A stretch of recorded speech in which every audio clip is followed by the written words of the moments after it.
Oh yeah, we're live. We're It's the live. pre-show. Welcome everybody to the pre-show. Brought to you by Civil War II, a terrible event, even worse in real life. Choose your side. Okay. Like, it took me longer than I should have to clue into. Why is he talking about Civil War II? No, that's entirely. And there may be somebody with a Chewbacca bikini involved in it too. Yeah, exactly. Just like that Inhuman who was hanging out. No, it's been a terrible week. Is that supposed to be a Viking or like a buffalo horn? I thought it was furry cosplay. I thought not furry cosplay. I thought it was more along the lines of cultural appropriation for like native cultures. Oh man, come on! These guys were terrible, but were they that terrible? I mean, look at it this way. This is supposed to be one of the most secure buildings in the freaking country, and it got took over in 2 hours by Duck Dynasty and a bunch of cosplaying furries. Let's change the mood away from this because this is supposed to be an escape from this stuff. Does anybody want me to? We'll talk about what we're going to do on the show, but does anyone want to hear me make David laugh incredibly awesome? Okay, make me laugh. You can't tease that and not do it. So yeah, I ordered the Hasbro replica Dark Saber. Ooh. But when the Amazon guy got here, I lost, so he got to keep it. That's a meme going around right now too. Oh no, that's mine. I made that up, dude. No, I seen a meme about that earlier today. Well, it's an episode of Seinfeld. Where it's like I invented the umbrella twirl, but exactly, yeah. It's like there was a podcast with Cliff and Bobo from Finding Bigfoot, and it talks about Bobo tells these stories from his youth. And apparently he was in a Kenny Loggins video, and he was him and another guy were credited for doing the belly bump. Oh, okay. The belly bump, is that what they call it? The chest bump. The chest bump, belly bump. Okay, belly bump. I guess it depends on what kind of shape you're in. Well, Bobo at that time was a pretty big fella, like muscular or big. That's just one of those things where it's like, surely someone in the world thought to do that before that Kenny Loggins video. Probably so, but that was probably the first time they got it on How film. dare you take away from Kenny freaking Loggins I don't take anything away from Kenny Loggins. You leave him alone. This amazing contribution to society. I mean, come on. He gave us the mullet. My favorite thing about Kenny Loggins was that episode of Archer that he was in, where he had like a glowing something that we never found out inside of a briefcase. Yeah. He fights Archer. Well, that's a riff on what the hell, Pulp Fiction too. That episode with the glowing. We don't know what's in the suitcase. I suppose. Taylor. Come on, Taylor. No, that's exactly what it's from. All right, I guess, but they were making more of a joke of it in Archer, but whatever. Yeah. We're going to talk about some news after we talk about what we did this week. And then I got some pretty good news. You guys got news? No news? Whatever. Don't bother doing any work. It's all good. I got it. Nah. Oh, fuck you. We're getting more X-Books. Great numbers. There's cool movie rumor. And I got a lot on Jeff Lemire. And then I figured maybe we do like a WandaVision hype session because this time next week. Oh, yeah. We'll have watched it by now. Oh, my God. I'm getting news from this Geek and Comics.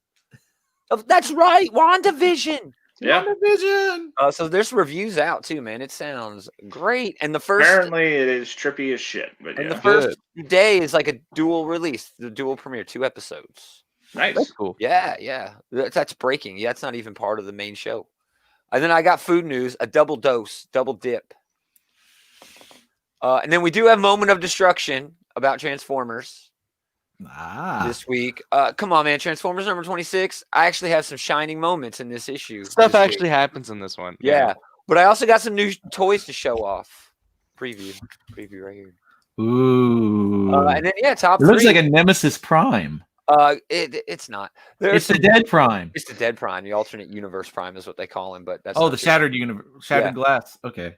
We'll get close-ups of that in a little while. But then top 3. It was an awesome week for comics. We totally screwed up the preview show because DC changed distributors on us again, and I didn't go to the right website. So anyway, a lot of Future State came out. We'll see if any of that makes the list. Some good X-Men stuff come out. But man, it was a great week for comics. Marvel was killing it. There was a lot of good like indie books come out too this week. There was a really good indie book that made my top 3. Ooh, that's a nice little tease. Anyway, we also on this part, man, I don't know what else we have to talk about. We're only 5 minutes into the pre-show. We have some decisions that have finally been made. You know, it's 2021, a lot's going on, but we still have work to do. I finally got with the bullies, so tentatively, that means, you know, in the meantime, maybe, possibly. So several months from now. That doesn't mean right now. That means later on. These times may change. So the 19th, that's next Tuesday, not this coming up Tuesday, next Tuesday. Geekterion Collection, the best of the best of the best. I got a picture in Geek Cinema. Aliens.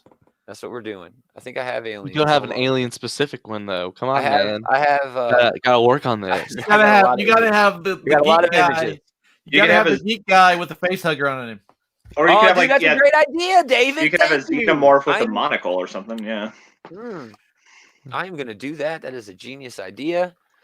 But aliens. We're gonna talk about that. One of the best movies ever. And this is kind of super funny. excited about this. Yeah, this is kind of funny because we're all taking turns. You know, the hosts of Geekterion Collection in picking the movie. So I was like, all right, you guys are gonna. So is Leroy gonna watch this movie? Yeah, he's gonna watch it. Has he never watched Aliens? He's not a big horror movie guy. He's got a great story about Pee-wee's Big Adventure scarring him for life. Oh, is it the clown sequence? Nah, it's Large Marge. I would argue that Aliens is more action heavy than it is scary. It's less. I agree, It's but still a horror not movie, but it's I less think of a the horror movie than original- the first one. You Yeah, know, the original movie is a bit of a horror movie. Yes. yeah. Oh, sure, that's absolutely. even more so. Yeah, even more so. That's like a straight up slasher for like in a lot of ways. yeah, for real. Yeah. For real. So anyway, because we're each taking a turn every month, you know, each of the hosts pick one, and the bullies have jumped on. I told them, all right, you guys are up. You guys got to pick, you know, the next movie. And Eli's like, all right, I'm gonna pick Aliens. So then Leroy's like, oh, so I got to pick in February in Black History Month. And I'm like, oh man. And that was just a happy, you know, little mistake, you know, coincidence, not a mistake. You know, Hey! You need to He's say like, there I'm are gonna no, pick the there are no blackest accidents movie I to can just happy find. mistakes. And I'm like, all right, hey, pick what you want. So yeah, you look forward to that. Aliens on the 19th. And then for top 5, that's going to be on the 26th, which is the following Tuesday. Top 5 Star Wars movies. I do not have a picture for that one. I should have Star Wars. Are we You going don't even have a Star do Wars we get to include the Clone Wars movie? High Republic came No, out this week, and you don't have a Star Wars dude. picture. No, David, no. Just the Skywalker saga, those 9 plus 2. It's always 9 plus 2. But the animated Clone Wars movie was theatrically released. Wow. It was theatrically released. I don't know anyone in their right mind. And it's got Thank Anakin you, Taylor. Skywalker in it. I don't Thank know you, who would Taylor. take it, but It's It's not not like going it's to be good in my top anyway. 5, but it's not going to be in You my can top throw 5. it into your list if you want, but it's not a good movie. Yeah, I'm so- gonna bash all over it. I'm gonna He gave bash us all over it. Ahsoka. Anyway, it's less about the ranking or less about the choices there and more about like where they're ranked for. You know what I mean? But there Yeah. are definitely going to be some surprises on there. You know what I mean in terms of which movies are going to make people's top I'm 5. trying to think about it. It's harder than I thought it would be. It is Now- hard, dude. Now that like the whole field of selection has like tripled. Well, And it's honestly, like okay, they're- so the challenge is Right. really like which one of these movies that I don't think is a great movie just kind of default has to be in the top 5. Exactly. It's like it's either all or nothing with Star Wars, Yeah. it feels. And yeah, it's harder for me to rank the ones I like too, you know, because they all have Yeah. such. I like them all for different reasons. But yeah, look forward to that. The one I think is going to be most people's number 1 is not my number 1, though. Well, that's vague as hell, but okay. Yeah. Okay. No, it's just 2 weeks away. We'll get it. You can't pick the Phantom Menace, Taylor. He Well, can pick shit, whatever gotta he change wants. my whole thing now. Yeah, right. It'd be wrong. I would but he's be a big shocked fan. if I will go ahead and say anyone, that Phantom Menace is actually my least favorite out of all of them. That's what I was kind of leaning at, but I was gonna say that I would be shocked if any of the prequels made your list. But Episode 3 is actually damn good. Episode 3 man. is solid. Episode 3 is I the think only it's one of the damn prequels good. I that love feels like a Star Wars movie. Yeah. Mhm. All right. Well, you guys want to start? Let's start the regular show. Yeah. I'm just gonna do it. In the It's chat, say time hi. to start the regular show. Are you gonna just do it different? This is a new one. Okay, that's not good. It's not good. I don't even know why I'm here. That dude's seen the show before. That is not good. Oh man. Oh, that's just Big Willie. Yeah, he hates everything.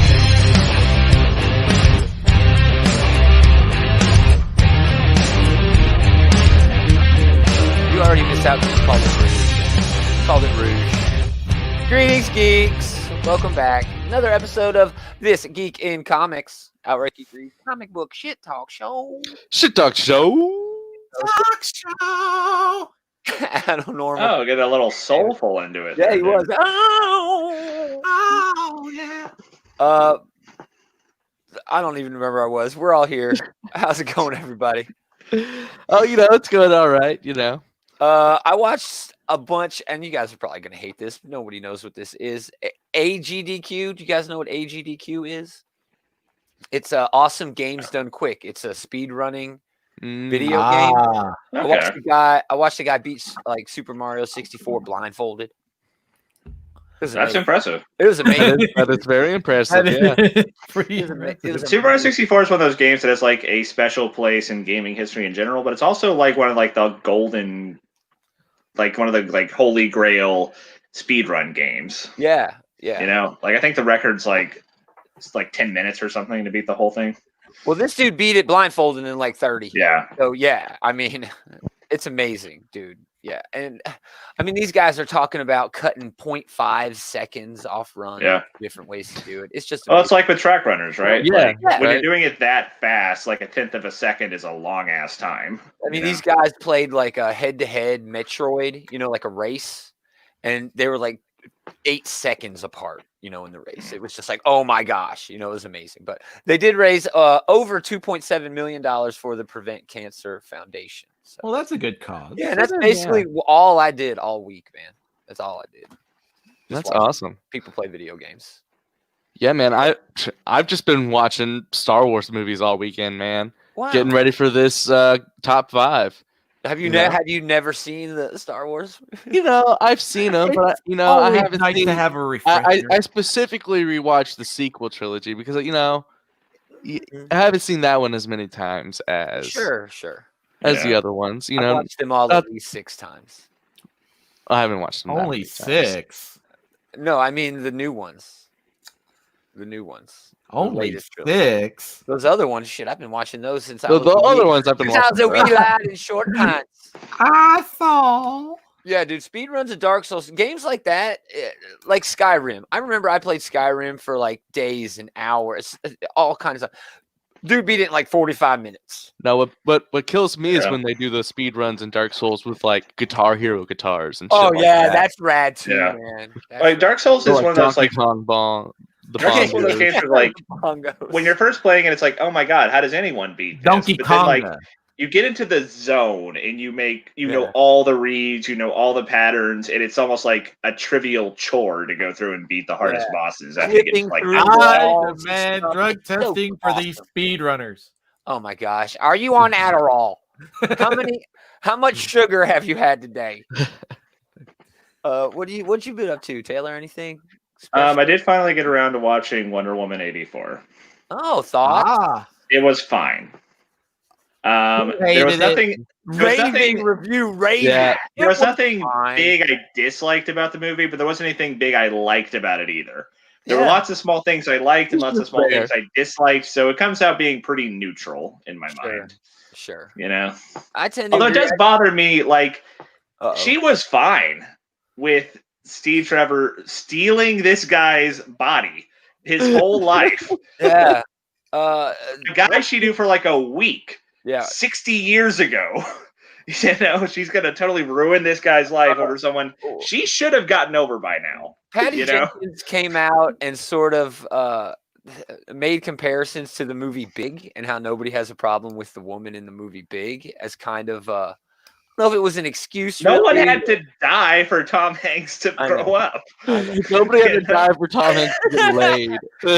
He did sort of say though that she was leaning into that trope a But- little hard just to but, show how yeah. I don't see the I get what comparison. she's I really saying, don't. but also I don't I think have to do go back either. and watch Big. Yeah. Shit. That Lucky- is weird. lucky Dude, kid. people do have a problem with Tom Hanks. Like, it's basically statutory rape in that It movie. is.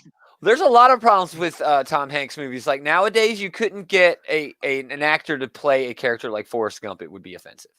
Yeah. You know what I mean? You can't really do that anymore. And I'm not saying it's a good thing or a bad thing. That's just the way it is. Our sensibilities have changed a lot since the heady days of Tom Hanks' early career. Yeah, you know? yeah. There was like Bachelor Party, which was dude, I remember that one. Party. Love Bachelor Party. So good. There's a girl walking around with a tray, like in Vegas, the cigarette girls, but it's all full of different pills and cocaine. It's an awesome movie. That sounds like another Tom Hanks movie called Dragnet. Oh yeah, that too. Yeah, they used the same one. What'd you do this week, Dave? Anything? No. Read a couple of books and went back and changed some design features on some 3D modeling items I had. Ooh, what a nerd. Yeah, I am. Let's do the news. In the news! This just in, and here's Dave with the weather. I'll tell you where I wasn't today. On Wednesday, I wasn't in DC. Damn it! I never used my AGDQ 21 online. I don't know why I even do all this work. Just forget. Anyway, there wasn't really a lot of news, in the Geek thing because it was all eclipsed by stupid real world news. But I got a few things. Punisher. See, we were going to talk about the Punisher, and then I changed my mind. It's still on my brain. Publishers Weekly released some 2020 book sales statistics. Print unit sales rose 8% in 2020 over 2019, but we're going to focus on comics because, duh. The hottest subcategory, this is from their article, was graphic novels. Graphic novel sales rose 29% over 2019. That's pretty good. Dude, I mean, people are talking about how print is dead. Needing something to read. Yeah, print isn't dead. It's alive and well, but this is all from bookstores and stuff like that, not comic book shops. So yeah, I'm not exactly sure. Yeah. Skip the Punisher, and it's good that the comic sales are up. It is. Yeah, I want to skip the Punisher, definitely. But yeah, it's good that sales are up overall. That's great. But I don't know what it means for the evolution of the industry as a whole. People still want that physical thing in their hand, but I don't think they want a paper comic. They don't want a weekly. They don't want a flop. No, they want like a hardback, like an actual trade or something. A lot of people probably, yeah. We're hipster dinosaurs, is what you're saying. Kind of, yeah.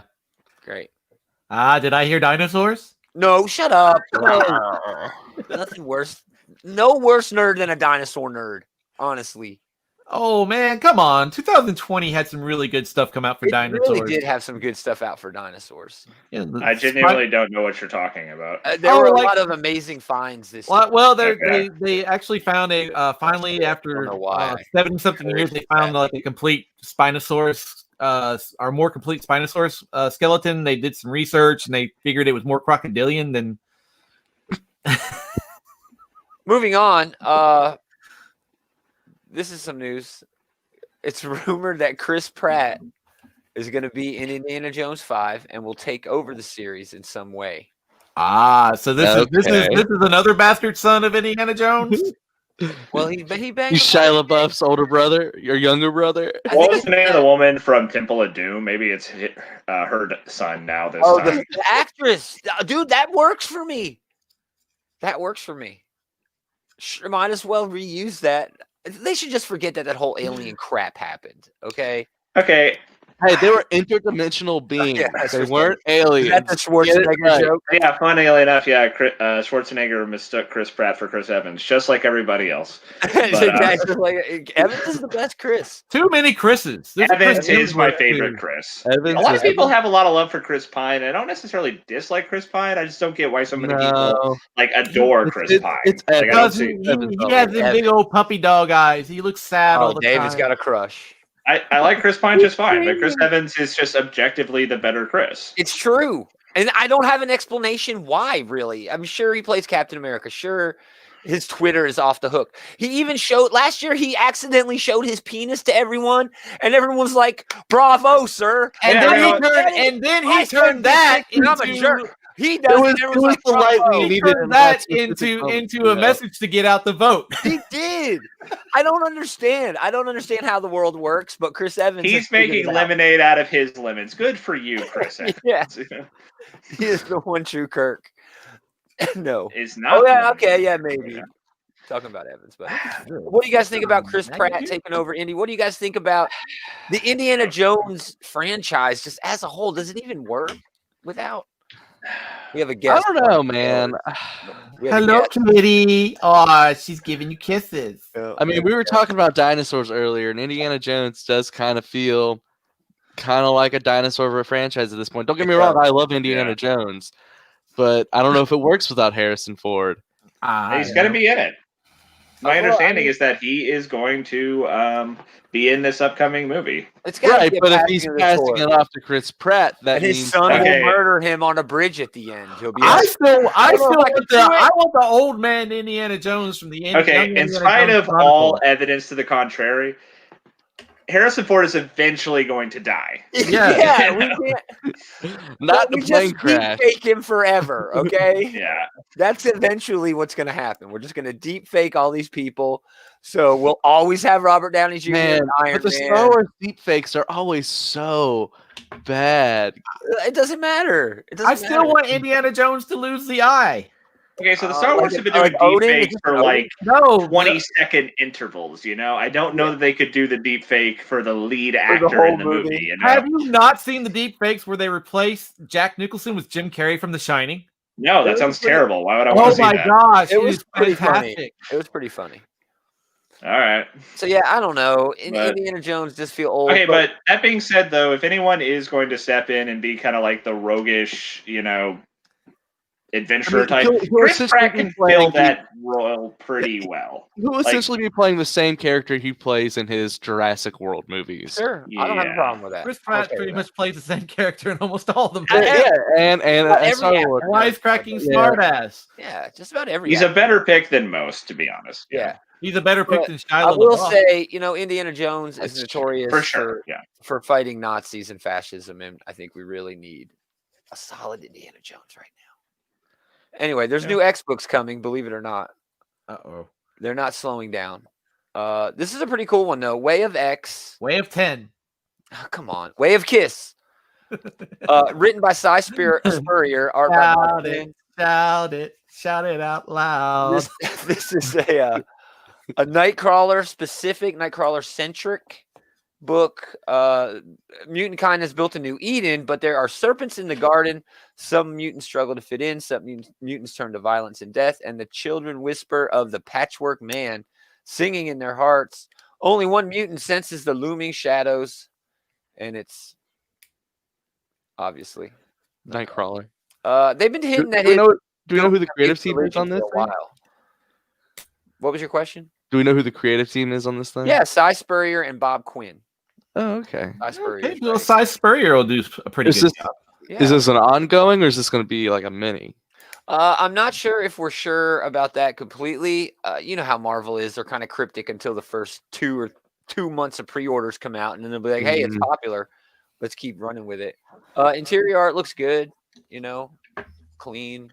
The interior art looks a lot better than the cover, I will say. Yeah, it does. It makes Nightcrawler look like I don't like a blue Joker. Yeah. Oh, it does make him look like a blue Joker. So Nightcrawler is maybe my favorite X-Men. You know, so what say again? Nightcrawler is probably my favorite X-Men. So this, I think, it's interesting. I'll definitely give it a shot. Yeah.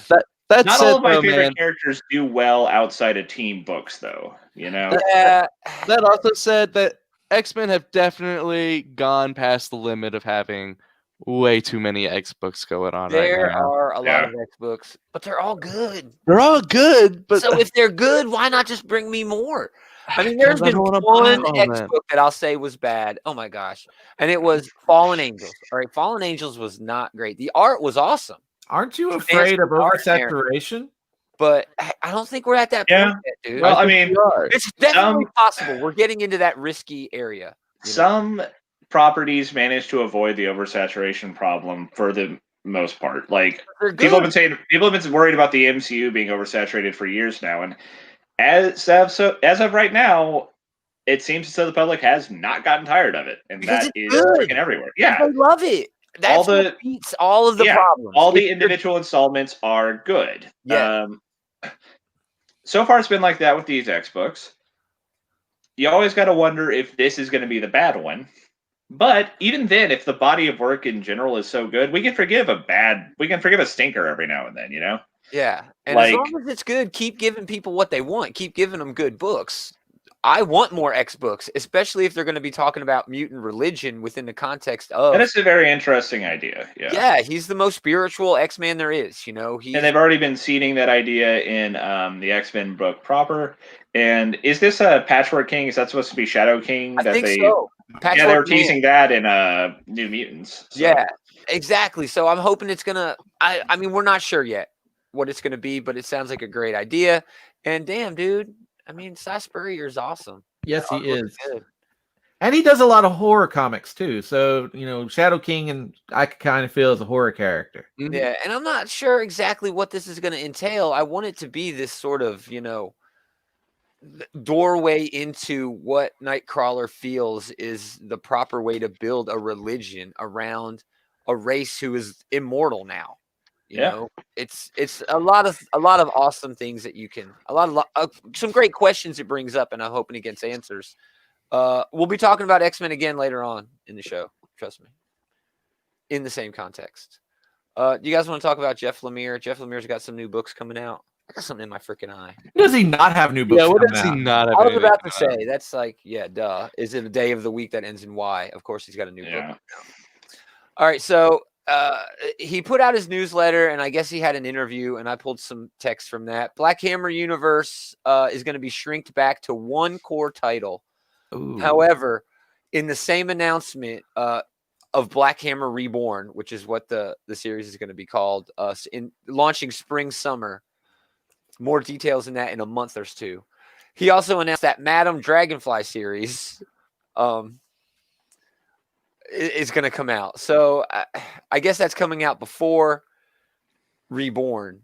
And is Reborn going to be kind of like a soft relaunch or something for his Black Hammer stuff? Or I mean, everything that you read in Black Hammer from the Black Hammer universe, in my experience, you can just pick up and read. It gives you enough of the backstory to be good. So I'm sure it's going to be at least a bit of both because of the way Lemire writes and the way he gives the audience the story, you know, all inclusive. But right, isn't the Lady Dragonfly book just basically following the same pattern as all the core characters from Black Hammer getting their own individual series? Yeah, it is. All of them got their own books, except for her. Except for Madam Dragonfly at this point. All right, he also announced some other books, but really just teased them. Project Jackknife, a new ongoing with Gabriel Walta. They worked together on a book called Sentient from TKO. That was quite good. Oh, yes. Yeah, it was actually Eisner nominated. So he's got the script for that. He's writing issue number 2 this week. I love how they say that. I'm just going to write issue number 2 of this book this week. It just seems... you know, to get that tapped down into the process. Anyway, he's looking for that late 21 or 22. He's also announced Dustin Nguyen, who worked with him on Ascender and Descender, called Project Pavement. Probably not until 22 on that one because they're actually still wrapping up Ascender. Yeah, that's still going on. Yeah. The third book is an original graphic novel or a miniseries. They're still discussing the format, but working with Andrea Sorrentino again, a completely different genre than Gideon Falls and a real change of pace for us. They're calling that Project Bark. Bark. So like a dog or like a tree? Yeah. Mm. He's also starting a new project that he himself is going to draw, but it's in the very beginning stages. So. Plus, he's written, as far as I know, most of the scripts for the Sweet Tooth TV show, which is Rat Production. When's this guy asleep? What is he's like in the grocery store shopping with his old lady? Just all right, babe, in a minute, you know, writing down. I don't know, man. He's just doing so much, man. He's kind of nearing Robert Kirkman levels at this point. I think he's actually surpassing Kirkman levels right now. Good. I know. He deserves his own category now. It's Lemire level. I mean, it really is, dude. So I'm excited for all of those. It's going to be a great Lemire year. What else? Last bit of news is WandaVision hype, man. Yeah, man. Next week we'll be talking about this. That's the one. It comes out this week. It's a 2-episode drop, so we'll get the first 2 episodes. I've read some reviews. The reviews are all saying it's weird and wonderful. That's what I'm expecting. I'm hoping for trippy. I want it as trippy as it can be. It looks like it's going to sort of borrow from tropes from like sitcoms from the 60s and 70s. Yeah, they're saying it has a David Lynch vibe. So yeah. Ooh. I heard an interview with Twin Peaks? Kevin Feige, who is along those lines, yeah, I think. Yeah. Kevin Feige, who is the main man at the MCU. He said that there are commercials during WandaVision, but they're not what you think. So I'm like, what? That sounds so cool, dude. That sounds so much fun. You know, they're really going to play into a lot of it, but I'm actually a lot more interested in getting into the inner workings of the breakdown of Wanda Maximoff. You know what I mean? Mm-hmm. She's breaking down. That's what this is going to be about. She's going to go crazy.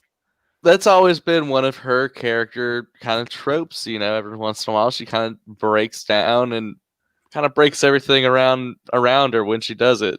Reality. Yeah. So, well, so far in the MCU, they've nerfed her quite a bit. You know, like she can't just like change the entire world around her with a thought. But that was true in the comics too. I mean, for the longest time, her power was just minor inconveniences for the bad guys, and eventually that evolved into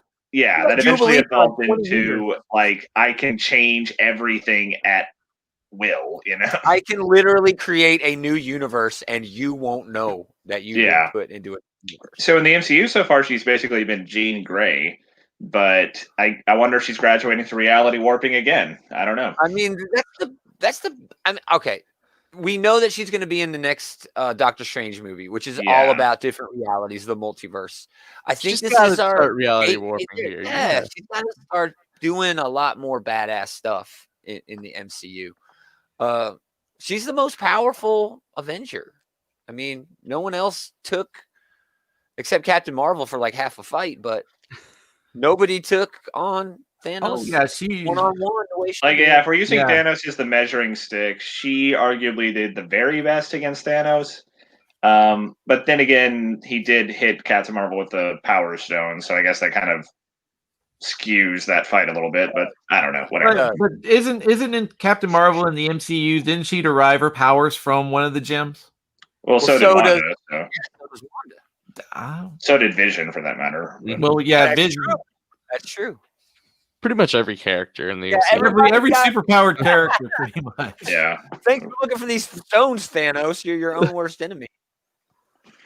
So yeah, that's hype. I think we're gonna talk a whole lot about. Yeah, I really am looking forward to it, and not just because we've gone a whole year without any MCU anything, but this.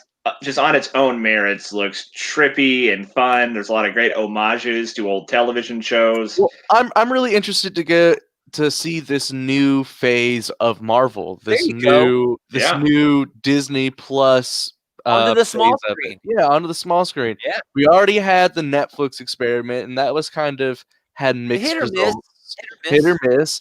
But now it's direct control. Kevin Feige, like real MCU.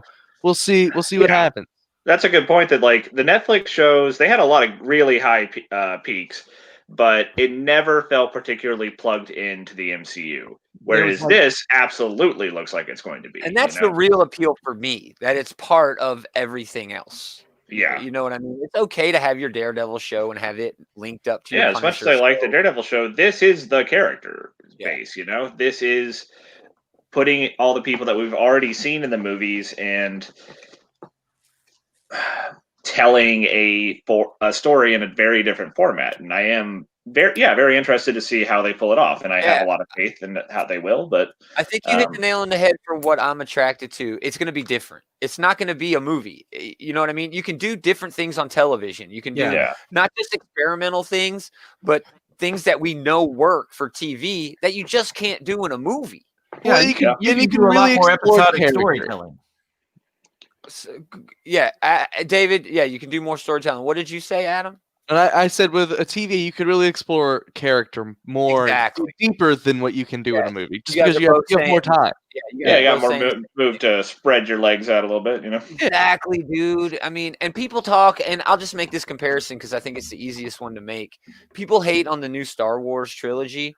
We've had more hours of The Mandalorian than we've had of that trilogy. It doesn't really feel like it in a weird way, you know, because of the way we measure things.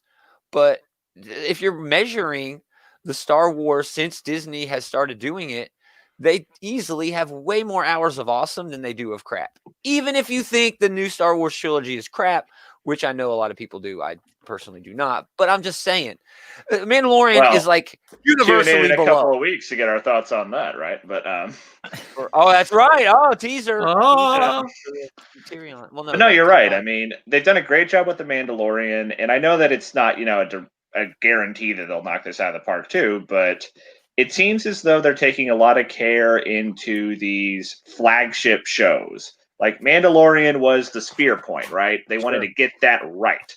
That was for Disney Plus as a platform. And here we're looking at a different sort of spear point for the MCU shows. And I'm sure that they want to make sure that they're leading with something very strong. And I think you make a good point there, because if you look at the shows that we're getting a full-on action show with Falcon and Captain America, or Captain or whatever, Bucky and Sam. Falcon and Winter Soldier, whatever. We've heard rumor that the She-Hulk show is going to be like a comedy sort of take to it. Hey, I hope we get some like courtroom drama show. That'd be fun. Yeah. I would love to see Harry Anderson return to the bench. Right. My point is, I think the MCU, especially if we're going to compare it to the comics, is robust enough and diverse enough to be all the things. You can be a drama, you can be an action, you can be a comedy. And I think WandaVision, as you said, is their spear point. And the way they're going to go through television, sort of not really history, but play off that, we're going to get that spectrum on WandaVision. Yeah. It's going to be action. It's going to be drama. It's going to be comedy. It's going to be all of those things. As much as people talk about the MCU movies having a bit of a formula they follow, and there's something to that, they also do have a lot of very diverse offerings. Like First Avenger was like a Rocket Man style, you know, pulpy action flick. Thor was like Shakespearean drama. Ant-Man was a heist movie. Sure. You know? Sure. So yeah, I'm hoping that we'll probably get that even more with these MCU Disney Plus shows. 100%. So excited. We're going to talk about that surely in depth next week. So food news. I need to come up with an intro for food news. I'm taking vacation, not next week, but the week. I mean, it's a mainstay. Yeah, I mean, it is. We got a double dose of Oreo news, the best cookie. They're releasing a strawberry frosted donut flavor in March, and it's filled with rainbow sprinkles. Okay. Normally your food news looks really repugnant to me, but this I actually want to try. I love Oreos. I love that they go crazy with the flavors. They also, these are actually in stores now. Chocolate hazelnut. Nutella Oreo? What? Oh, what? God. I got diabetes just looking at that. Oh, diabetes. Man. I love it so much. Some things are worth getting diabetes for. So. Yeah, I agree. So yeah, look for those on store shelves. I don't know when in March, the frosted. That one actually looks pretty good. That is a homage to Homer Simpson right there. There you go. It is. Dude, they should have had a tie-in. They should have gotten together with Disney Fox and said, "Listen, Disney Fox. Oh, that's so weird." I know. It's the new normal, Adam. You got to get used to it. I know. All right, awesome. Let's get into this. I've been excited for this. It's your moment of destruction. All right, we're gonna talk about Transformers number 26 in a second. But I did get some new toys. I did get the alternate universe Optimus Prime, the dead one. I love him. His Matrix comes out. I'm not gonna take it out because I will lose it. But you'll drop it like Hot Rod almost. Very nice detail. I don't know if you can see. Let me get a backdrop. See how his helmet's all damaged? Mm-hmm. I thought it was broken. I was like, I'm sending this bitch back. But that's part of the design. And of course, I got the Springer. Optimus isn't really that hard to transform. Springer was a bitch. Oh, I bet because he's a triple He's changer. a triple Which changer. Springer is that? This is the Earth. No, I don't remember, dude. Come on, don't ask me hard questions like what brand of toy I got, what line. I mean, that doesn't look like a masterclass. So it's not. It's not a masterclass. or a masterpiece, whatever they're called. It's not an MP. No. MP. But yeah, I got that. Very happy, very excited with my selections. Me and oh man, yeah, I love Transformers. I'm a big Transformers guy. Always have been, as long as I can remember. Well, but anyway, we are going to talk about a comic, Transformers number 26. Brian Ruckley, Anna Malkova, Freddie Williams. Big wraparound cover. Dope cover. It's so good. It took some time, but I thought this was a pretty good issue. Yeah, this is probably one of their better issues. Things actually happen in this one. Yeah. Did you want to go through it? Or? I'll do it. It would mean a lot more the things that happen if I was more invested in the character dynamics between like Starscream and Soundwave and Termagax and Megatron. Right. They had to actually like remind me about the whole thing. Yeah, they had to remind me, and it was it didn't really work. Even in terms of having like a deeper understanding of Termagax's previous moves into politics, you know, and Pyra Magna's whole thing. I have no idea. Yeah. Why is she in prison? Who knows? But in terms of the overall themes of violent revolutions brought on by impatient, strong-armed authoritarians, this issue really kind of hit home. Yeah, it was a week for it to come out. It was a weird week for this to come out, man. I also wanted to point this out. This is Termagax's hand. Actually, it was. We found out that it wasn't Termagax. It was just a duplicate that she was controlling. But man, I love the Doombots. Termagax has Doombots, basically. Yeah, basically. I love the design of the hand there. It's with the palm sort of hinge. Oh yeah, with the palm hinge. That's pretty cool. Fun. But then Megatron just murders her, and yeah. This was an interesting sort of panel too. This is Andromeda, who only showed up in, gosh, I don't even remember anymore. But she is like a journalist, you know, a reporter. And Soundwave's like, nope, we got new rules for you in terms of, you know, the way you're going to report things. But it didn't really hit home. You know, it seemed like it was half-assed. It didn't go all the way in, which is the problem with this series. It is trying so hard to say something, but it's just not really saying it loud enough. You know, not loud enough. It's not trying hard enough. It does have a couple good character interactions in it. Like the whole Starscream trying to weasel his way into Megatron's good graces. Yeah. But then Megatron, you know, really stamping his foot down on him. That was a pretty good interaction and stuff. Yeah. But yeah, it doesn't go hard enough. It doesn't go hard enough. It is right there on the cusp of being so relevant and so perfect within, I mean, even its own context. If you go back to the beginning, that's what Megatron was. He was a strong-armed authoritarian who took over a democratically elected government and started a civil war. I mean, that's what happened in the initial G1 cartoon run. The war happened to move to Earth later, and they're getting there with this. They're talking about it, but it's not making enough real world comparisons and analogies and things like that. And it's even showing him, you know, using a pre-existing movement, kind of overtaking it and using it to his own means and evolving it, kind of like something that's going on right now. Exactly. You know. Yes. But Megatron is Q? But but it doesn't hit you over the head hard enough about it, you know? Yeah. It leaves things lingering for too long, and you just forget about stuff after a while. Now, I mean, if we're looking at the rest of the comic book industry in terms of the way they handle these same sort of things, they're sort of on par with the way they dive into. I mean, did you read the new Batman this week? No masks.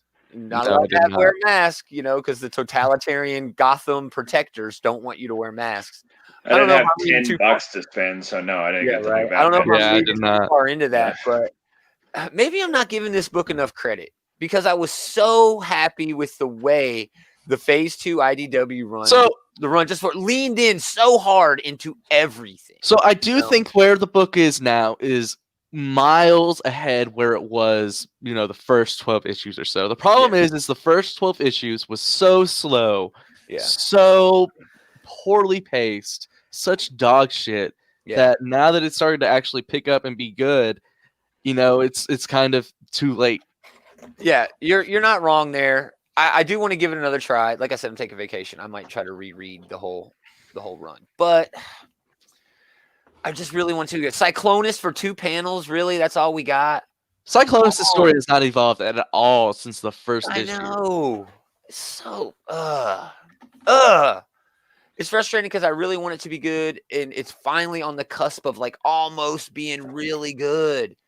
But I'm just afraid it's never gonna get there. Oh well. I did get some cool toys though. Top 3. That's cool. They are. I was playing with them for hours.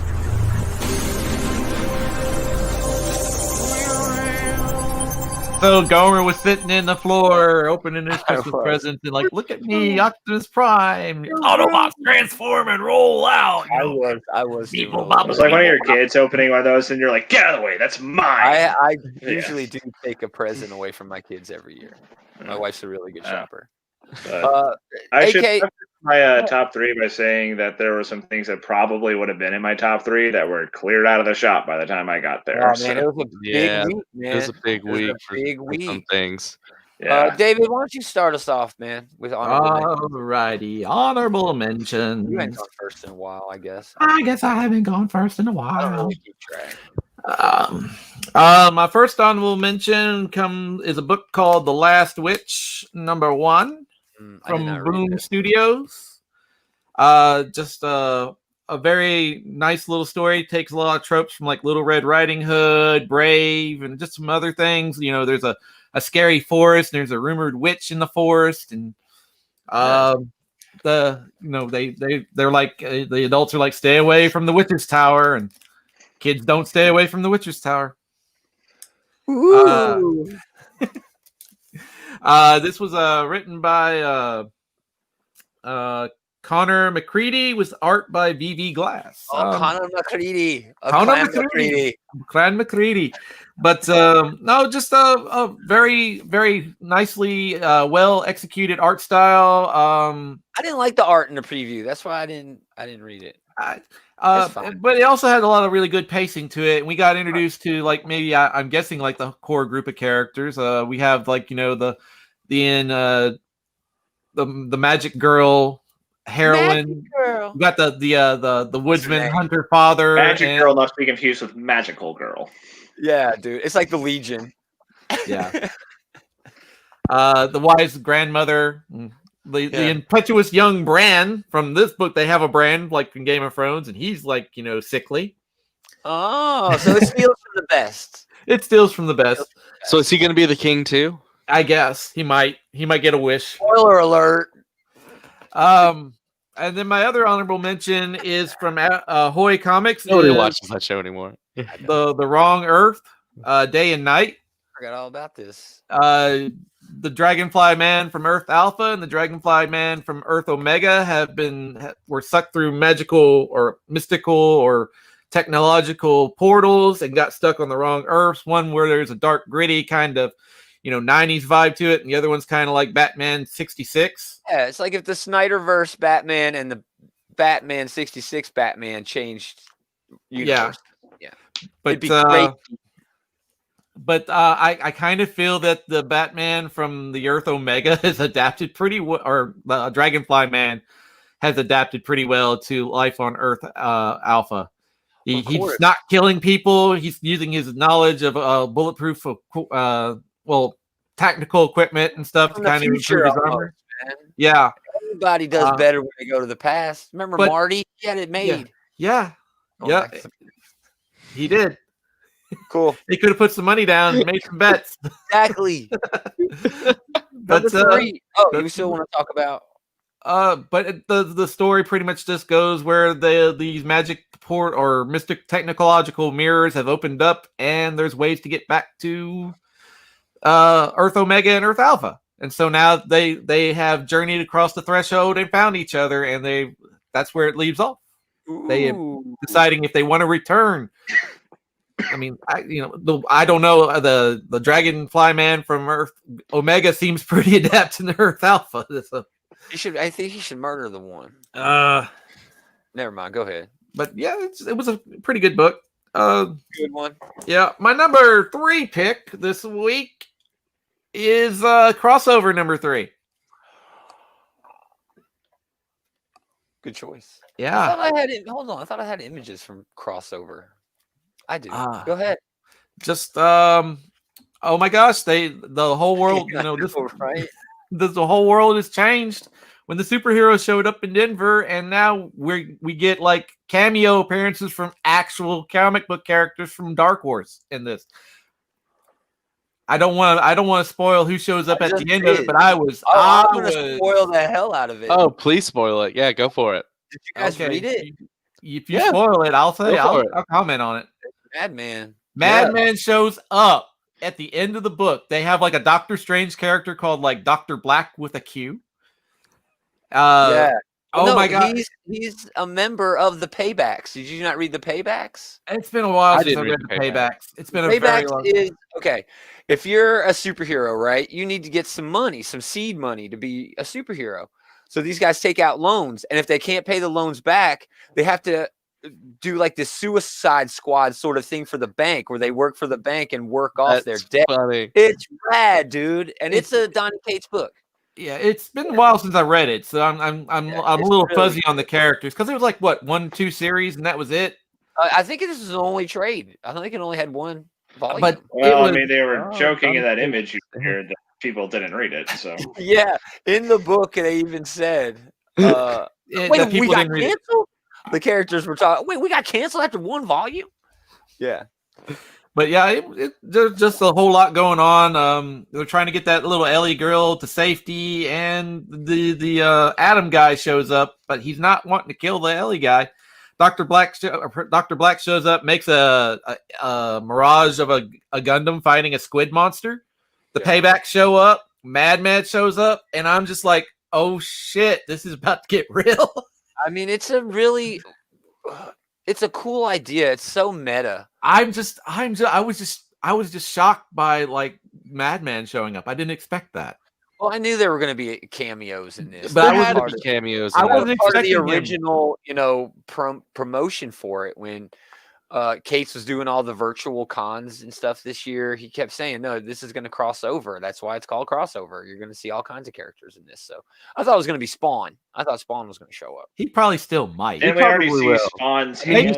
He's been on the cover, so they did have like a special cover with him on it. So and yes, Taylor, we did see his hand. Plus, Todd McFarlane loves money, so exactly that hand wasn't that hand. A big fan of money, yes. That hand was an issue too, where they were talking about all the superheroes that are in the prisons and stuff, and that was all like an homage to Spawn number 11.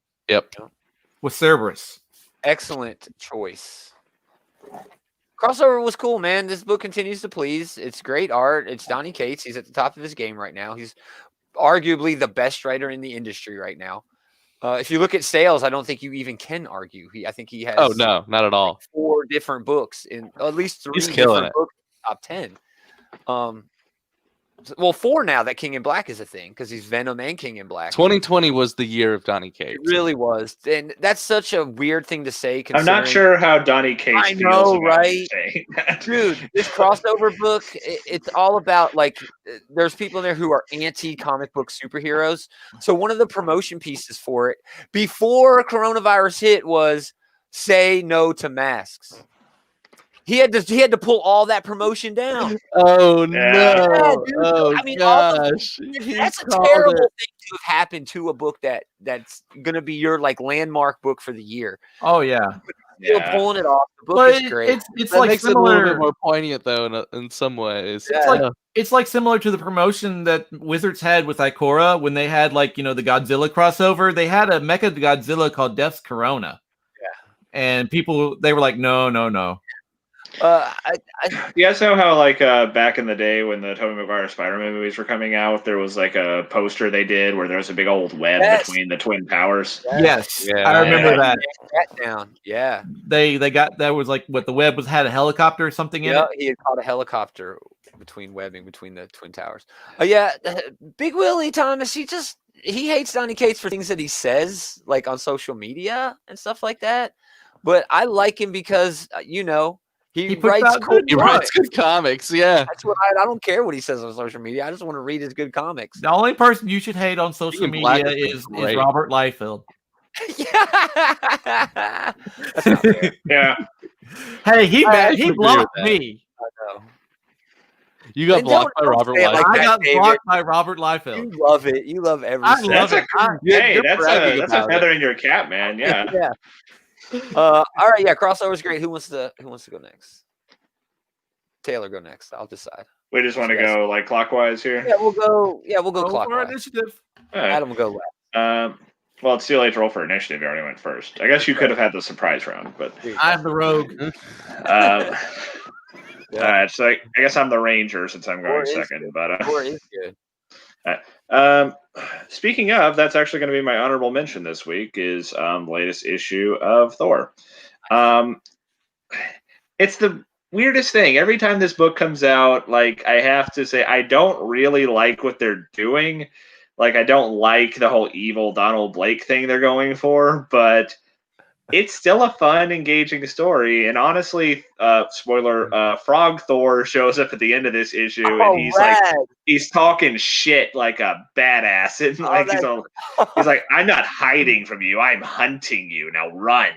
He says, yeah, it's rad I'm gonna have as to hell. go back and find this issue. Yeah, that's awesome. So that part alone warrants an honorable mention. So, the issue itself is mostly just Donald Blake trying to like hunt down all the other Thors, and he finds out that Jane Foster was a Thor, and now he's all conflicted about it. But he left her to go to some other Thors for now. So he killed some dude who was Thor at one point, apparently, whose name I did not recognize, but whatever. I guess he was one of the ones from like the 90s or something. Sure. But whatever. Anyway, it's fun. Cool. I still don't like the whole evil Donald Blake angle. Yeah, I don't like that either. But I hate what you're doing, but you're doing it really well. Yeah, pretty much. I hate reading stuff like that. But. Okay. Yeah, dude. Thor comics are like so high right now. Thor comics has the first Black Winter debut. It's also got like God Butcher is blowing up on the spec market right now. So first, I have that. I have that. I have check right now. Yeah. Dude, it's blowing up on spec right now, dude. Oh yeah, now that Gore's gonna be the bad guy in the next Thor movie, apparently. Yeah, Love and Thunder. But okay, so my number 3 though is actually going to be Superman of Metropolis. Future State. Really? It was okay. It was okay. It was basically 3 issues, like told that are like vaguely related to each other. The main reason this made number 3 is because I really enjoyed the Mr. Miracle bit in the middle. I really liked the art on it. I will say this is probably the best thing Brandon Easton has ever written. Oh wow, Brandon Easton wrote Mr. Miracle book? Yes, it's in that Superman. Oh, see, I have a similar review late in a little, coming up in a little while, Taylor. But yeah, go ahead. Sorry. Yeah, thanks, Will. So the cover story is about Jonathan Kent is now Superman. So hey, it turns out, spoiler alert, he's not particularly good at being Superman. No, he is not. He is terrible. He is the worst Superman. Brainiac Metropolis. Like he put it in a bottle. Yeah, that he put Metropolis in a can door bottle. Yeah, he can door Metropolis in this. Which, in order to sort of like save it from like a sort of twisted injustice kind of man. He had a somewhat cogent line of thought leading into him doing that, but whenever you are in a position where you are copying the signature move of one of Superman's rogues gallery, you probably are not, coming out in the right on the end. This issue just annoyed me because the main bad guy, his name in it is Brain Cells. That was stupid. I hated that. So his name was really stupid, but they'd keep like having conversations and they'd be like, "Oh man, we got to get away from Brain Cells." If you kill brain cells, it is annoying. Brain cells. One of these characters has a stupid name, but they keep using it in conversation like we're supposed to take it seriously. Yeah. Okay, so the Superman part of this Superman issue was my least favorite. I didn't hate it. But didn't hate it either, but it was thoroughly mediocre. Except the art was pretty good. I really enjoyed the Mr. Miracle part, and the Guardian part wasn't too bad either. So yeah, the Guardian part was pretty good. In the aggregate, it ends up being like a solid-ish read. You know, I'm really selling my number 3 pick here, guys. But Yeah. as I mentioned before, they didn't have High Republic by the time I got there. Yeah, no, I What? missed it too. Yeah. Yeah, Oh, High Republic dude, went that quick this week, sucks. dude. Yeah. Well, Sucks. the collectors were in today. They also had cleaned out. I don't know if this one would have been on the list, but they also cleaned out the Future State Wonder Woman. Yeah, Mhm. Future State Wonder Woman wasn't there when I got there. Yeah. That one had a first appearance, and it was also speculators were the out cheapest of the full Future bore. State books, so I guess Exactly. I shouldn't be surprised. But yeah, Yeah. Ah, Meanwhile, in oh. the real world, the Browns are trying to score 45 points in the first quarter. Oh wow! Good for the Wow. Browns, I guess. It's 2021. Well, I'm officially tuned out of the playoffs out of the Yeah, Titans. yeah. Out of it, Our episode of Sports Ball did not go too well. So No. well, I mean, we didn't like humiliate ourselves out there today, but They should have ran the ball a little bit harder. frustrating. Yeah.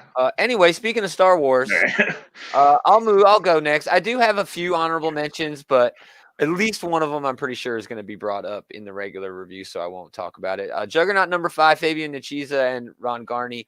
I just wanted to at least mention this final issue of the miniseries. It was a good take, a fun take on Juggernaut. Gave him a heart, sort of a heroic twist at the end, where he's sort of revamped. But I liked it. It was pretty good. And also Venom 32, Donny Cates, Iban Coelho, man, the art is so awesome. was it another issue where he just thinks the whole time? Basically, yes. But he goes, he stops falling, right? And eventually he hears a voice, and he's actually part of what's called the Hive, which is the connected subconscious of everyone who has ever been or currently is connected to a symbiote, which includes all the nullified heroes right now. That's So pretty there's cool. like a room. I don't want to where- knock something I haven't read. So but there's a waiting room where all the heroes are just There's a sitting, room where all of the waiting. heroes are just like frozen, like a I've heart. said this before, and I imagine I'll have an opportunity to say it again. Venom's backstory has gotten way too fucking complicated. Oh, it has. It has. Like, Venom is not that interesting of a character. Well, they I hate made how him- like they are like building up all this damn lore about fucking Venom. Well, and it's been over the course of several writers doing. I different know, but Venom. So Donny Cates is basically just bringing everything together under this giant Mary Sue of Null, who is, the crux of this big event that they're doing. And it's not bad. It's everything I've read King in Black so far has been pretty damn good. But the only reason I'm honorable mentioning this is because Agent Venom's back. Flash. Oh, awesome! I loved Agent Venom. Agent Venom. That was a Rick Remender run, and that Yes, was a it was. really good He- run. Awesome. He looks like Yes, empty. look, Venom is now the Borg. That is exactly what is going on. Venom is the Borg. Resistance is futile. Oh, Karate Kid Marathon, good choice. Watch Cobra Kai too. Don't miss Cobra Kai. But my number 3 pick is actually Star Wars High Republic number 1. Kevin Scott, Ario, and Indito. This is my number 2. Oh, awesome. Pretty quick and easy here. It's a wonderful introduction to new characters, a new time period, and a new status quo within a universe that I really, really like a whole lot. I like the Star Wars universe. It's had a lot more good than it has bad. It's like really, really enjoying dessert and then like going to another country and eating dessert there. The It's fancy still sweet. dessert. It still tastes, reminiscent of what I've had before, but it's I still was- fresh and new. And I want to see what's going to happen moving forward. It's very cool. I was This is excited like about picking this up. I was kind of disappointed that they were sold out when I got there. That it seems like a cool opportunity to kind of like to even more of an extent of what the Mandalorian has done, where we take the universe and we get kind of away from the Skywalker stuff. Yeah. There's all But sorts we're of still rich focusing- storytelling opportunities there. Yeah. We're still This is- focusing on the Jedi. There's now like this big citadel in space that is supposed to be a beacon to help ships maneuver around the outer rim, which still is not under control of, the Republic or whatever. So it's still diving deep into that. Man, the Jedi are always getting way too deep, should not be involved in this sort of shit. But Yeah, it was cool, man. It was cool. No, This whatever, is Willie. You would have hated it no matter if it was woke or not. And you didn't read it. You don't know if it's woke. this is the first Got time a since black reading girl on the a cover, Dark so Horse, Marvel Star Wars book that I felt like I was reading a Dark Horse Star Wars book. sure. And I think And this harkens back to like the days of the Old Republic series. well, I mean, it's going back and I mean, all it's right, not. It's not Old Republic. It's just that's yeah, what the feel of it is. sure. The expanded universe, yes, is dead. It's gone. But and from the beginning, when they first announced that they were changing the expanded universe into Legends, they said the only reason they're doing it is to simplify the continuity, make sure Thrawn can come back, make sure Chewbacca can come back, and then allow their creators to pull from all of this already established history within a new context, of storytelling. So yeah, they're going to pull a lot from Old Republic and things like that into this. I thought it worked really well, dude. It did. It demonstrated like a level of Jedi training that we haven't seen in a long time. We really haven't seen in a long time. Yeah. But the because Luke's the worst teacher ever. Yeah, Creve, I think is their name. Carve. I can't remember any other characters' names. It's spelled weirdly. It's got like it's a Star Wars thing where there's like multiple A's and vowels in it. Star Wars names. Yeah, but she is basically training she's taking part in a trial, and apparently unintended consequences of the beacon being in space has driven the space locusts to migrate to a planet. It was a little weird that was like the plan that ended up being one of the guys' plans. But it's digging into it's setting up things, you know what I mean? But still giving you familiar things that are familiar enough that you are in the Star Wars. And we get a young Yoda. Not really holding your hand, but it's sort of guiding you a little bit more than maybe it needs to, which is why it's only my number 3. Cool. I know. I'm awesome. Yep. I'll be excited to read it whenever another printing. You guys can get one, man. It was actually not on the shelf when I got there, but Travis had pulled a copy for me because I'm awesome. Because he's the man. Yeah. Because he knew I was looking forward to it. We had time. Travis is good about getting your back. Yeah. So I got an honorable mention this week. Mine's gonna be X Factor number 6. I thought it had a lot of really good character moments in it. It's still horny as hell, which I really enjoy. They said bagel in this. Yeah. They're starting to do a couple of yeah. They're starting to do a little bit of CSI stuff in this, which is nice. I'm just ready for it to actually really delve deep into a story. It's still kind of flirting around the edges of a story. And I'm really ready for it to dive deep into something going on. But I really enjoy it. We'll talk about this again, I'm sure. Yeah, I'm sure. This issue. But my number 3 this week is going to be Death Metal number 7. I enjoyed it. I thought this was a good read overall. This finally ends the story of Death Metal. Basically, Wonder Woman just beats the shit out of the Darkest Knight in a fist fight and pushes him into a sun after she meets her older self or something. Yeah, and then remakes the DC universe and whatever. They do another Crisis or whatever. It was weird. It was done well, but you can't help but feel deja vu reading this damn thing because how many damn crises have we gone through already? That said, though, I still enjoyed it. The art was fantastic. Oh, the art was fantastic. There was a couple of 2-page spreads of big battles going on. It was all beautiful. Well done. There's a page where the older Wonder Woman and the younger Wonder Woman are like talking face to face, and it's like it was beautifully done. Yeah. So yeah, the art. I'm just glad this is over. Me too. It was I did not like the writing at all. The last 2 or 3 issues of this event. And the appealing part was all the different Batmans. I wanted more of that. Yeah. Come to think of it, that was the coolest part of Metal too. Was all the I just hope DC can stay away from a Crisis for a while now because I'm just tired of them, man. And it's not even Crisis. The Crisis. If you look at what they've done, we had 5G, and then that was supposed, or not 5G, we had Rebirth, and then that was supposed to build into the button and all this stuff, and that was supposed to connect to Doomsday Clock somehow. And Wally was a joke in this. Blue Oh yeah, he Wally, was straight up a joke. they straight up said, "Oh, you're not Wally. You're a mistake." Literally, that's what Barry said to him. I was like, they're calling out Dan Didio in the pages of this book. What is going on? Yeah, it didn't hit the right notes. And I would say like it so also Wally, I care about Wally. What was this going on with Wally Right, so West? at one point you'll remember like one panel where Wally was blue sitting in his chair and Barry was running up to him and he was like, "You're not really Wally. You're just like a bad idea." it was basically a joke on the whole idea. Yeah, and it was a joke on the Mobius idea chair that in Metron's chair. Oh. Remember that? Remember when Wally had Manhattan's powers and was sitting in the chair? Vaguely. Earlier in this event, yeah. It was like last year, I think. It So was much earlier in going this on. event. It's hard to keep track. It was like 3 issues ago in Death Metal. I see. My bad. Well, a month has gone by this week, okay? Like 2 months have gone by since last week. You're not wrong. So yeah, I am just so glad Death Metal is over, dude. I really, really am. Yeah, I also wish they were a little bit more I don't know.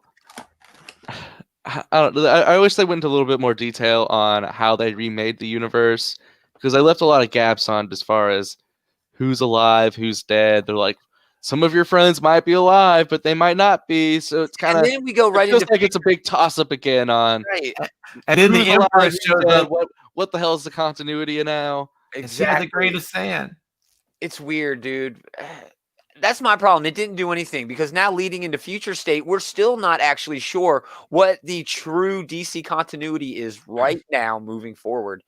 And I mean, I'm still going to read Batman. I'm still going to pick up books that I want to pick up, especially in March. But I don't know. No. All right. Good choice. David, number 2, you picked. I picked Star Wars: The High Republic. Good choice, man. Good choice.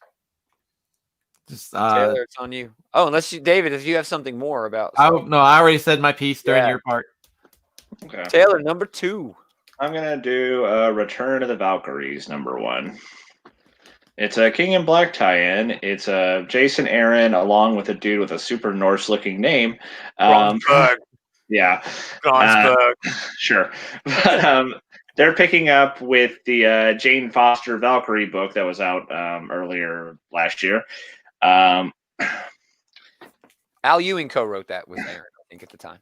I think so, yeah. So I picked this up because I enjoyed that book, and it was kind of cool seeing like them picking up with the. That's probably true, but I don't think even DC knows what DC's continuity is right now. But they don't. They don't. That's why Future State is a thing. They'll figure it out. But yeah, I enjoyed kind of picking up where that left off, and also I genuinely enjoyed watching an issue with the Sentry where he could just, be a dude for a minute, where he's not like being manipulated or where he's not like just somebody in half. Yeah, where he's not just like batshit insane for a little while. And I actually enjoyed like him kind of reminiscing about his life. It's like I actually just remembered all the good parts, like telling a joke that made my wife pee a little bit because she thought it was so funny. And he points out that like there's really way more bad than there was good. But death is kind of being nice. His life flashed before his eyes, and he only saw the good. Yeah, you're right. That was the cool thing. I picked this up for the same reason you did, because I enjoyed Al Ewing and Jason Aaron writing the other Valkyrie book. But I also picked it up because Sentry getting rid of the Void finally. I actually called that months ago before the King in Black issue where Null sucks the Void out of him because he's the master of the Void. I wanted to see where Sentry went. And yeah, it was fun. It was cool. But the other Valkyries were way cooler than him. Their interactions together, their relationships, it was very, very as far as I can tell, this is our introduction. Yeah, this is them introducing the MCU Valkyrie into the comics continuity. And that was pretty cool to see too. I think they're doing that pretty well so far. I thought that happened with the Runaways, that recent Runaway series. No, this is the first appearance of that.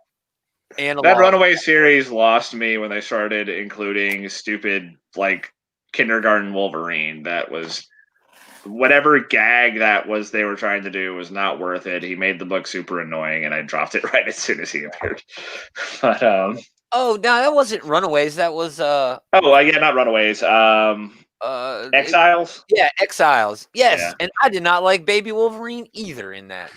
But that Valkyrie in that was pretty good. But that was not Yeah, that. that's fine. That was not that Valkyrie. Yeah. Okay, I thought With that looked Exiles, like they're all just like alternate universe rejects anyway, right? So Except who even knows? Yeah, Pixie's the only one from the 616 usually Yeah. in those books. But yeah, I didn't have an overall problem with this book except for the art. I don't know. The stuff that was with Sentry, I was looking for a little bit more. And basically, it's just Valkyrie, Jane Foster, taking him to Valhalla, and then kind of changing her mind at the end. Because Well, there was some like fucking thing in their way, and she had to fight it. So, but then Bob, I don't know. Why didn't Bob help? why didn't Bob run the fuck away? I blame her horse. She was like, "You need to leave." Now it's like, "Not without you, lass." It's like, "No, fuck you. Do your job, horse." Yeah. I don't know. There were a lot of things like that I just had little issues with, but overall it was pretty good. Again, there has not been a good King in Black tie-in that I have read. There hasn't been a bad one. They've all been good. You're having conflicting messages now. I know. Sorry. Yeah, there's total conflicting. I misspoke. Yeah, good choice. Gronsburg. He's got like an O with a line through it in his name. Yeah, I'm not even gonna attempt to pronounce it because I don't know how those like accent marks work. But yeah. Aren't you a teacher? Never mind. Number 2. I don't teach fucking Norse. Yeah, I don't teach Norse language. Future State. The next Batman, number 1. And it is not because of the Batman story. John Ridley, Brandon Thomas, Paul Jenkins, with Nick Darrington. I'm glad I didn't buy it then. And Jackson Hubert. The new I'm Batman. not even buy it because of all the money they were charging for that one. Yeah, there's shit. That's the main It reason was why I didn't meaty, buy it. dude. It had a lot to it. You know, Was it good? Was it worth me? it? Yeah, I think it was worth it. But again, not for the Batman story.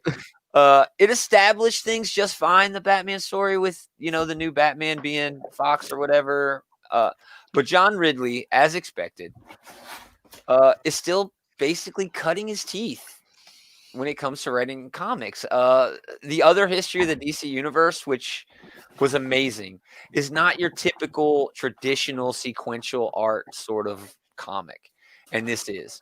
And I see the same problems in his writing as I did with Ta-Nehisi Coates early on.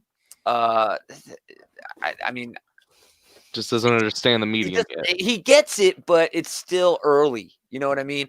I almost wish he had sort of a co-writer or a more heavy-handed editor helping him out a little bit, or even a better artist, who can maybe give him some better tips on how to get from panel to panel. But again, it did set up everything cool. The Magistrate as an iron-fisted protectorate of Gotham City is a pretty cool concept, and I do want to see more of that. But the Outsiders story and the Arkham Knights story in this were great, dude. The Outsiders, their job is to literally get people outside of Gotham. That was the better story between them. To get them out of the city and under more a protection, whatever out there.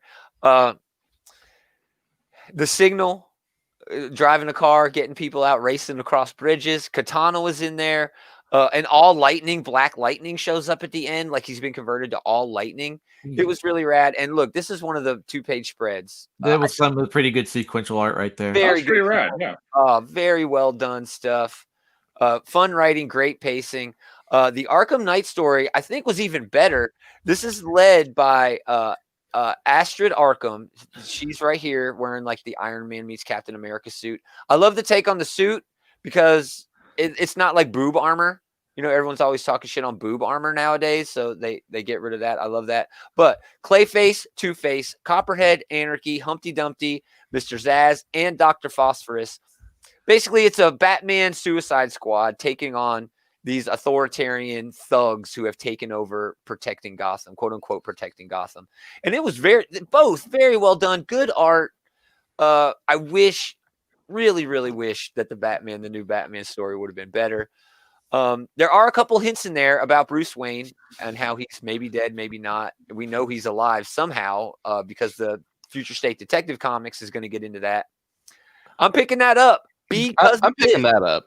I want to spend more time in Gotham. I want to see more of this Magistrate.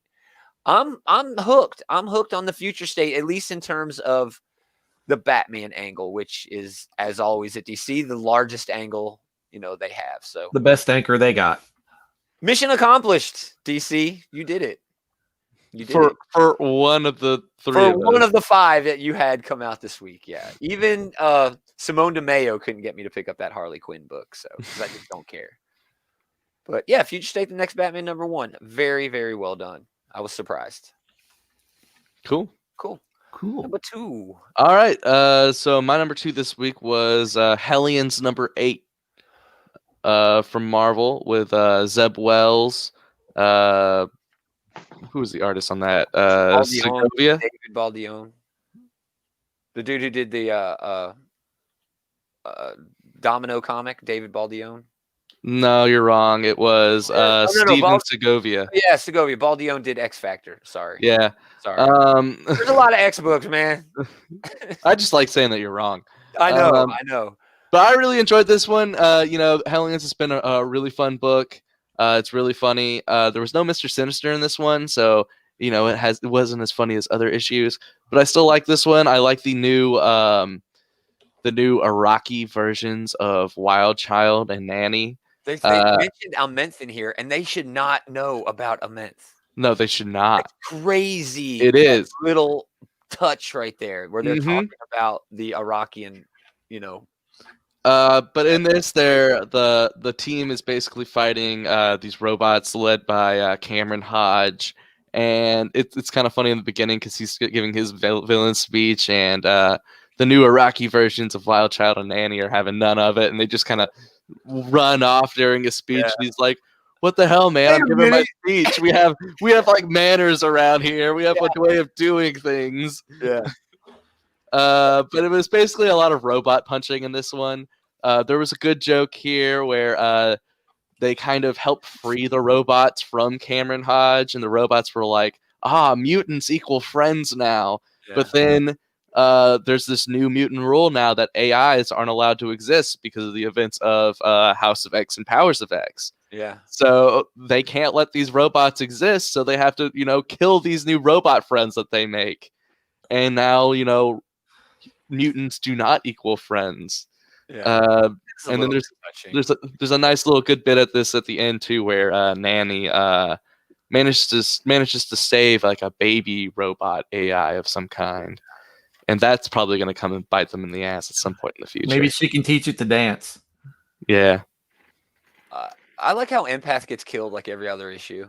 Oh yeah, It's my great. favorite part of the book. He's dead again in this issue, and what a Scalp Hunter. I don't think that's what they're even calling him anymore. But anyway, he asks him. He's like, "So is it the Healing Gardens or the Resurrection Protocols?" And he like, "Oh, I guess it's the Resurrection Protocols because he had already He's died." already dead. Yeah. So at one point in this, and this is how they overcome the big bads.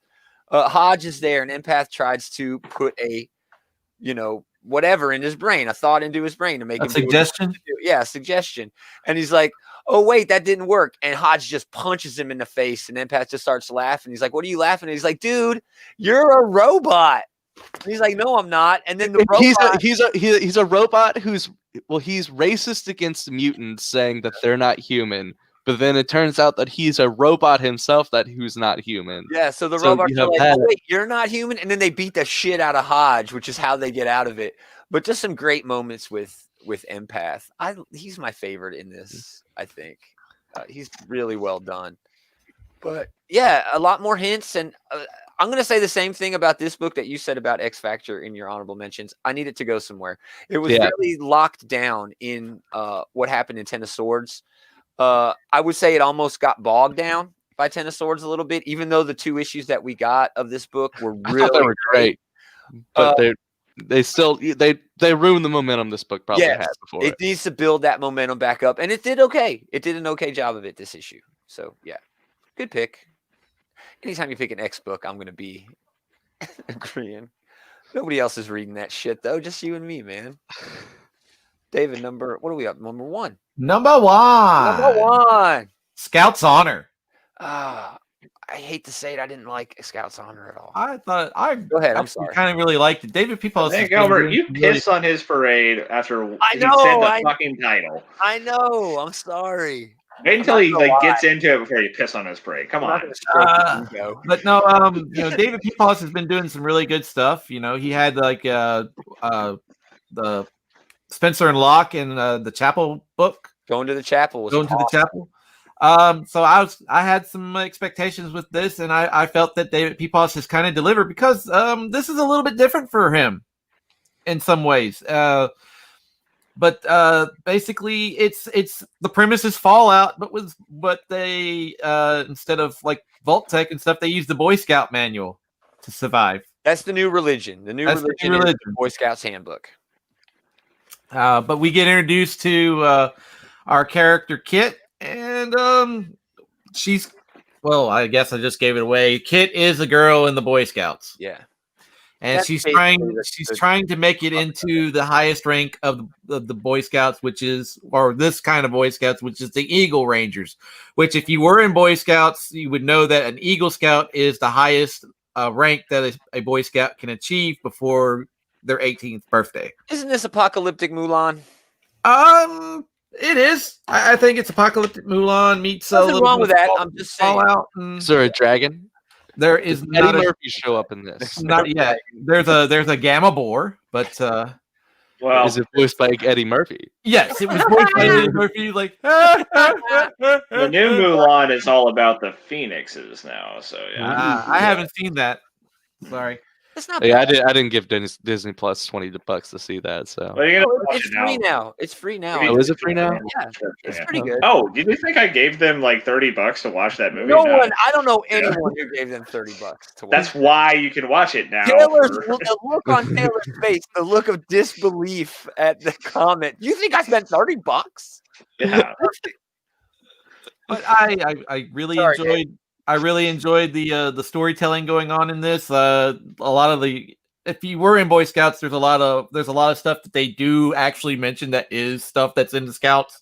Maybe that was my problem with it. I was never a scout. It brought back some nostalgia for me. So. Nice. But yeah, it's a very post-apocalyptic Mulan, if that's how you want to put it. Mine is just I really enjoyed it. I kind of enjoyed that little twist right there in the middle of the book, and I enjoyed the big twist at the end of the book. Which I'm not going to give it away, but it was pretty good. Nice. Excellent review. Does anyone want to guess what Taylor's #1 book is? Go ahead, guess. Yeah. Oh, it's Eternals #1. It is. It is. hey, it's the same as my #1. Yep. This is an honorable mention for me, and I'll get into it. So go ahead. Okay. I'm a big fan of Kieran Gillen, and I'm a big fan of Asad Rabik. So picking up this book was a slam dunk, no thought required choice on my part this week, and I was not disappointed. It was I could watch Asad Rabik draw a scene at the grocery store, and I would still enjoy the hell out of it. I could read Kieran Gillen writing down his grocery list, and I would still very much enjoy it. Which he basically kind of did in this one. He kind of learned a little bit from Hickman with his lists making in this. They list out all the Eternals. Yeah, all these graphics. Yeah. Kieran Gillen is one of the few people I think who can rival Hickman when it comes to planting seeds and world building. Yeah. Maybe he's not quite on that level, but he's pretty damn good at it. And that's what a lot of this issue was a lot of world building, a lot of seed planting, a lot of introducing you to characters that you probably don't know anything about. Because I don't know shit about Eternals. Yeah. Well, that's one of the reasons why I didn't put it in my honorable mentions or my top 3 is because I'm a little lost on what's going on with previous Eternal stories. See, I have faith in Kieran Gillen, and if you read his The Wicked and the Divine, or his Phonomancer books. Yeah. Those, you don't know what the fuck he's talking about for the longest time, but if you stick with it, you're usually rewarded. We talked about the return of Red Hulk in that Captain America book. We talked about her. Last week, right? Last week. I was giving them props for having Red Hulk finally have a damn mustache, but right. Go ahead. Yeah. Finish. Go ahead. I'm sorry. I like the dialogue especially. I like that exchange he had with, I don't remember the name. It is kind of like a deal with I don't know, except for Icarus and Sprite. I don't know many of these characters' names yet.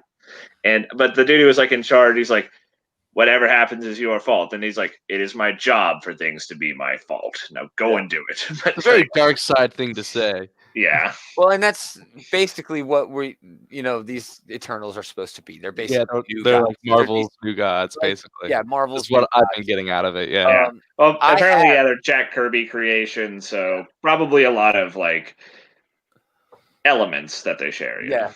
know? Ancient aliens and stuff. I have read other Eternals. I've read that original run. I've read the Neil Gaiman run where John Romita Jr. did the art. I actually have that run. And it needed to be retconned. And that's basically what they did here. Sprite should have all the memories of what she did last time. And they actually referenced stuff from that Neil Gaiman run in here, in this book, which I did not like. I'm sure she'll get those memories back. I wanted that Sprite. That Sprite is fun. That Sprite gets into some serious trouble and causes a whole lot of shit, and it's great. That's why Iron Man shows up. Iron Man's like, oh, no, here we go again. I didn't read those old, and I don't know much about the Eternals going into this, but this is a property where they have pretty much free reign to do whatever the fuck they want because there are not a lot of people who are heavily invested in the Eternals lore. Oh, yeah, without a doubt. Sure. But I think that's why it only made my honorable mentions. And I skipped it because I knew you guys were going to, because it was drawn beautifully. And Kieran Gillen is bringing up a lot of cool concepts. I still think it hinged way too much on that last page reveal. Oh, sure, here's Thanos. That was my least favorite part of the issue. It's just fucking Thanos again. I'm sick of Thanos. Gosh, me too, man. But it is basically just a murder mystery. I mean, Thanos does have like enough relation to the cast as far as I'm aware of to justify his inclusion. Yeah. But still, it's like, oh god, it's Thanos again. Thanos again. But I find it interesting that they have a whole resurrection thing, pretty much the same thing as the mutants have. Yeah, like they have this since the beginning, though. They always regenerate. When they die, they go right back to regeneration. Sprite was actually put in the last, or in the Neil Gaiman run, the last run, into a sort of prison, and they talk about it in this. Go to the exclusion or whatever. Yeah, the exclusion or whatever to get Sprite out. But we're not sure why Sprite is coming out yet because what's his name, Akari or whatever the hell his name was, didn't say why. But he doesn't have to say why. He's the planner, not the explainer. And man, if you read the Neil Gaiman run, they get into that. I suggest you guys read the Neil Gaiman run if you're going to get into this Eternals run. Well, I do love me some Neil Gaiman, so. And it's John Romita Jr. though. So that's not enough to dissuade me from Neil Gaiman. I know. But I think J.R. Jr. does good stuff when he has like an action-y, let's just punch shit book. And that's what a lot of it is. That's what a lot of Eternals is. There's a lot of punching, but Neil Gaiman's writing is so well done. The dialogue that he fits in during the fighting gives you so much. You know, it's really well done. It wasn't as popular as it should have been. But they were borrowing from the X-Men, you know, with the infographics. I have no problem with that. But this page right here, and everyone sees this, it was beautiful. These are the X-Men up here on the TV. That's cool. Yeah, that's Kitty. I don't know what the hell is going on here. But if I know Kieran Gillen, he is sowing seeds right there. He literally went, for some reason, Icarus goes to the whatever place and has a vision of a grave. And he's like, no, I'm not going to let that happen. What the hell was that? Is that the biggest freaking, flash forward ever? Oh, of course, we're going to see that coming up soon. But again, like Taylor said, after reading so much of Kieran Gillen's work, he's going to pay all off these dots, and this is going to be awesome. Yeah, but this issue was not awesome in my opinion. He's a writer you put your faith in. You give him the benefit of the doubt, even if you're not sure what the hell's happening next, or even what the hell's happening right now. Yeah, he's a writer you can trust, I think. Yeah, this issue did not make my top 3, probably not even my top 5 this week, but I'm still going to pick up issue number 2. Well, there you go. You know what I mean? Because I have that much faith. And I get to look at that Esad Ribic art. Duh. Even if that was the only thing I was paying for. I feel bad that I am absolutely not sure at all if I'm saying his name right. I know. It's one of... Yeah. I always say Esad Ribic, but I don't know. I say the opposite. I say Esad Ribic, which I think is the... Putting the... It's 2 syllables. You might be right. I don't know either. I'm pretty sure Jerry Duggan is Gary Dugan. I'm pretty sure I say that shit wrong too. That sounds like an actor on some TV show. Right. I don't know. Where are we at? Is it my turn for number 1? Yes. This will be easy. X Factor number 6, Leia Williams, David Baldione. The team investigates Siren's death again. And that's kind of a basic sort of thing that's going on. But the takes... Recurring theme of the book. Yeah, but the takes that they have here on how all the individual members of the team fit perfectly into what the goal of this team is. Like iBoy can see microscopic DNA and can point it out, once he learns how. The way they have Rachel connecting everyone, Prodigy, the way he's learning how to do forensics just by being in the room with a forensic scientist. That's not what he's doing. He's flirting. He's kind of doing. He's trying to get laid. That Prodigy. The way Dawkins, he's a fire starter. The way Doc is just trying to get laid too. Always. The different sense, of everything, and how they can use each other as lie detectors. There's a lot in there. But it appears that Siren is killing herself, okay? Which brings up the most compelling point in this book. Questions about how Krakoan resurrection protocols work within the context of right to die issues. Shouldn't Siren be allowed to kill herself? I don't know if they're actually going to lean into that as hard as I don't think they're really going to lean into that because it seems like she is under supervillain control or something like that. Yeah. That is an interesting idea to bring up, though. That is an interesting can of worms, which they may or may not open there. I would really hope they do. But here's some examples of what I'm talking about. This is iBoy just looking at a dead body and seeing DNA of other people on it and being able to say, oh, no, that's the DNA of this person. That's the DNA. You know what I mean? Mm-hmm. I think he's my new favorite character in this book. This is Dakin being able to smell cold medicine and cheap American chocolate on the body. All these little clues. This is them doing lie detection, which I also love with the color contrast here, how they're all able to detect a lie in different ways using their powers. And again, this book is still trying to establish a little bit, of what exactly is going on. It's CSI, X-Men. That's what it is. And they're really pushing that home here. But they're doing it the long way around, the X-Men way around. There's fun roommate, type moments here where they're talking to each other the way roommates at the breakfast table would. There's a real focus on the individual characters in terms of how they work together. Growth in terms of them being a team, like they're creating a body farm so they can see how mutants degrade differently in terms of them going through resurrection protocols. How Krakoa, death on Krakoa is different from death on Earth. They're really getting into like the minutia of what a CSI X-Men team would actually be. They just need to start doing something with it. Exactly. There's a lot of X-Men history in here with what's her name or Polaris and Siren. That's interesting stuff. There's the obligatory prejudice human, that shows up just like in every X-Men book. They're teasing this really weird examination of that real world issue with the right to die stuff. But first and foremost, yes, it's mutant CSI. I don't know what else to say. It's just another example of how the mutants, the Marvel's X-Men, can just be all of the things. This should be stupid. This should not work, dude. But it works. It really does work. It's a great team. It's as far as the team goes, it is my favorite team out of all the X-Men. Everybody there, their personalities bouncing off each other, and their power. It's so fun. It's just a fun damn book, and I'm sorry. It's weird for a book all about death. Yeah, but within the context of the new status quo, death is a big deal. Because you have to make sure people are dead, and it's just a great twist on it. Leia Williams and David Baldione especially. The art is just, I love it. So, in a week full of awesome books, I was not expecting this one to be my number one pick. Adam's number one pick was Eternals. Yeah. That's it. I think we're done. Did David go first? I did. Yeah. Wow. Yeah, it was Scout's Honor.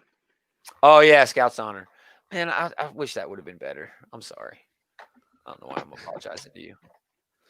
So, yeah, that's it. Let's wrap this bad boy. Thanks for listening, everybody. We want to thank everybody for tuning in. If you're on Facebook or YouTube or Twitter, those are the 3 platforms you can get the show on. Go to those other 2 platforms, search Outright Geekery, like us over there. We got a bunch of other shows, Comic Book Bullies. They're doing an all Future State episode. Leroy bought all those damn books. Oh gosh, that's gonna be a terrible episode. I feel bad. I feel bad sorry for those for Eli. guys. Yeah, I feel bad for Eli. There was some enjoyable stuff in I thought Flash one was god awful. I'm reading that Superman one because I want to read Brandon Easton do the Mr. Miracle. It was probably the best thing Brandon Easton has ever written. I want to read that. So Low yeah, bar, but yeah, right. Check us out. All those platforms. Find us at patreon.com/outrightgeekery. Just $1 a month, just a tip. We got a bunch of other shows like the Bullies, Geekterion Collection, Top 5 coming up in the next couple of weeks. We've also got Big Willie and Thomas doing OK Boomer on the Facebook page and the YouTube channel. What else, man? They're doing all kinds of stuff all week long with reviews and box openings and who the hell else knows. But we got our preview show tomorrow night. It will be better than the last one because I have a new website for DC's stupid distribution. But yeah, what else we got? Nothing. That's it. yeah, I think that's it, man. Most of all, I want to thank these jokers for hanging out with me this whole time and doing this stupid show. You're welcome. You're welcome. We're gonna do it again next time. Thank Geek Time. Thank Geek Channel.